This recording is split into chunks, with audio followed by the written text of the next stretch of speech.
অবশেষে প্রকাশ পেয়েছে বছরের সবচেয়ে প্রতীক্ষিত সিনেমা অ্যাভেঞ্জার ডুমসডে ট্রেইলার। আর ট্রেইলার প্রকাশের পর থেকেই ভক্তদের মধ্যে শুরু হয়েছে নতুন আলোচনা। প্রায় 2 মিনিট 25 সেকেন্ডের ট্রেইলারে দেখা যায় এবার ভয়ঙ্কর ডক্টর ডুম চরিত্রে হাজির হয়েছেন রবার্ট ডাউনি জুনিয়র। তাকে থামাতেই একজোট হচ্ছেন অ্যাভেঞ্জার এবং মার্ভেলের আরো অনেক সুপারহিরো। ট্রেইলারে প্রফেসর জেনিভার বড় বিপদের ইঙ্গিত দেন, আর থর বলেন ডুমকে হারাতে তাদের অলৌকিক কিছু দরকার হবে।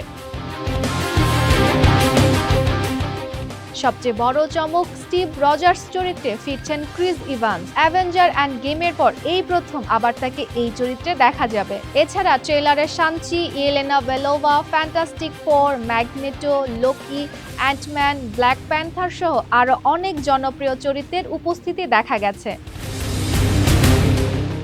রুশো ব্রাদার্স পরিচালিত অ্যাভেঞ্জার ডুমসডে আগামী 18 ডিসেম্বর মুক্তি পাবে। নতুন এই সিনেমা মার্ভেল ইউনিভার্সে আরেকটি বড় অধ্যায় যোগ করবে বলেই আশা করছেন ভক্তরা।